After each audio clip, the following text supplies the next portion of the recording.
Terima kasih Anda masih bergabung bersama kami dalam Market Review. Sebelum saya lanjutkan perbincangan bersama Pak Jose Tavares, Dirjen Kerjasama ASEAN Kementerian Luar Negeri Republik Indonesia, ada beberapa data yang sudah kami siapkan. Di antaranya adalah alasan-alasan mengapa Laut Cina Selatan diperebutkan oleh beberapa negara.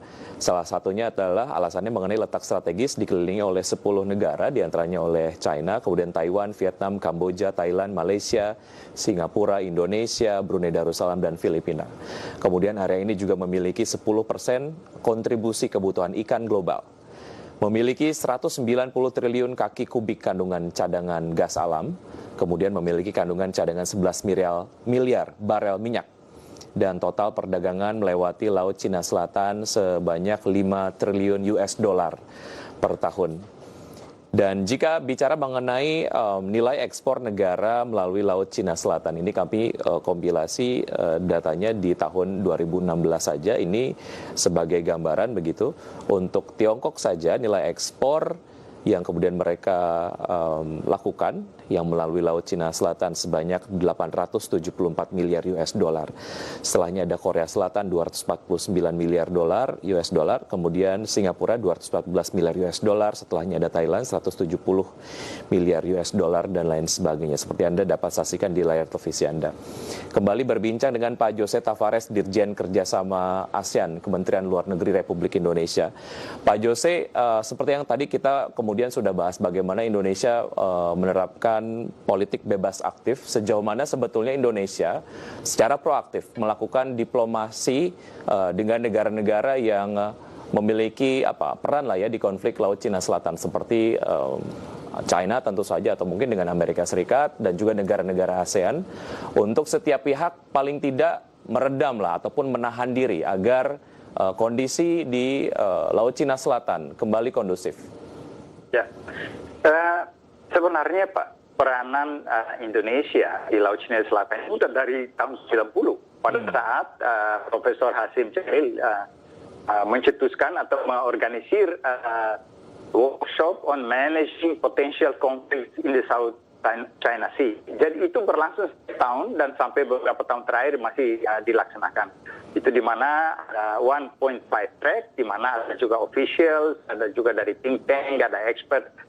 Itu salah satu yang berjalan terus supaya ada confidence building measures di antara negara-negara claimant maupun pihak-pihak seperti Indonesia yang bermaksud memberikan kontribusi. Nah itu jadi termasuk di situ juga Taiwan di dalamnya TNLRT. Memang sering dinamika di situ. Nah kemudian di dalam konteks regional ASEAN kita juga akhirnya berhasil ya tahun 2002 misalkan 2002 berhasil dengan Declaration on the Code of Conduct, Declaration on the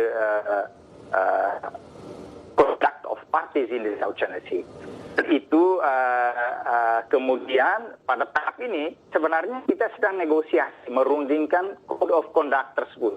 Tadinya hanya deklarasi on the conduct parties. Sekarang kita menuju kepada bermaksud menghasilkan satu Code of Conduct, kode tata perilaku di kawasan Laut Cina Selatan. Maksudnya apa?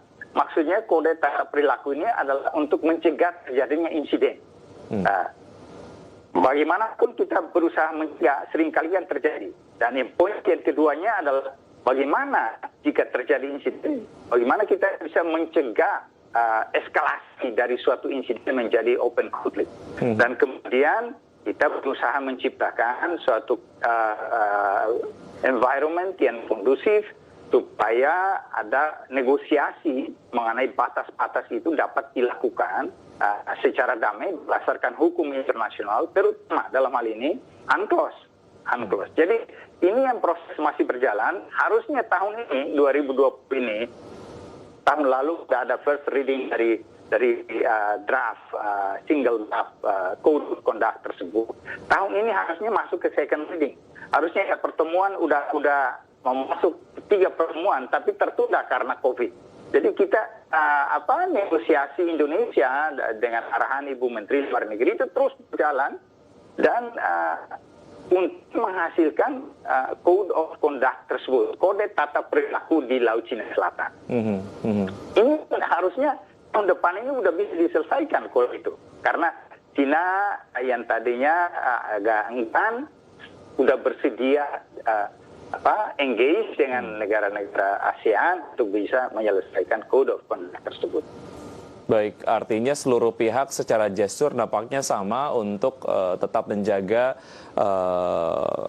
Laut Cina Selatan dalam kondisi yang sangat-sangat kondusif ya Pak Jose ya?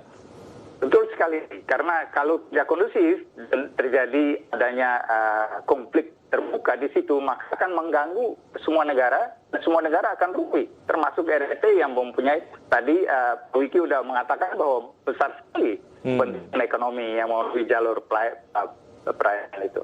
Baik, ya Pak Jose tadi Anda sempat sebutkan bahwa sebetulnya hubungan ekonomi lah ya antara Indonesia dengan China, kemudian juga Indonesia dengan Amerika sejauh ini hubungannya sangat-sangat baik. Lalu bagaimana hubungan Indonesia dengan negara-negara ASEAN yang kebetulan memang ada peran sedikit di konflik Laut Cina Selatan, sejauh ini seperti apa hubungan ekonominya? Hubungan ekonomi pun berjalan dengan baik ya. Sebenarnya kalau dilihat dari perdagangan antara Indonesia dan negara-negara anggota ASEAN terus berjalan, itu sekitar total perdagangan Indonesia dengan negara-negara anggota ASEAN itu adalah 23% dari seluruh total perdagangan Indonesia dengan kawasan yang lain, dengan dunia luar. Saya boleh memberikan data di sini bahwa misalkan total perdagangan kita pada tahun 2019 itu adalah 81 miliar dolar dengan negara-negara anggota ASEAN. Kemudian kita lihat memang sejauh mana kalau bicara soal neraca perdagangan, memang kita dalam beberapa tahun terakhir itu ada defisit. Tetapi tahun 2019 malah surplus kita. 2019 itu kita mengalami surplus meskipun tidak banyak, 1,6 miliar dolar itu surplus. Bahkan masuk ke Januari sampai Mei 2020, Indonesia itu mengalami surplus sekitar 1,5 pada tahap ini. 1,5 miliar US dollar. Dan sebenarnya perdagangan kita dengan negara-negara anggota ASEAN terus berjalan.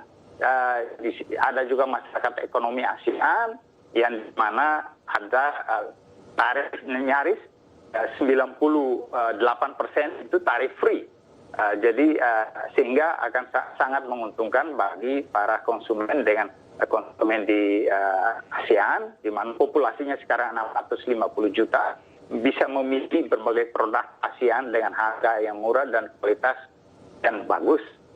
Jadi ini yang jadi sebenarnya memang pekerjaan rumah untuk kita bisa meraih lebih besar. Perdagangan di ASEAN tergantung kepada kita, tapi isu lain. Baik, ya kita memerlukan satu episode khusus untuk membahas itu semua karena juga menarik juga Pak Jose. Baik, kita masih ada satu segmen Pak Jose. Kita akan lanjutkan usai jeda berikut ini dan pemirsa tetap di Market Review.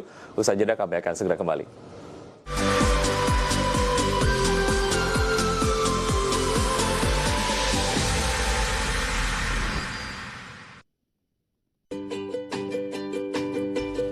Ingin berinvestasi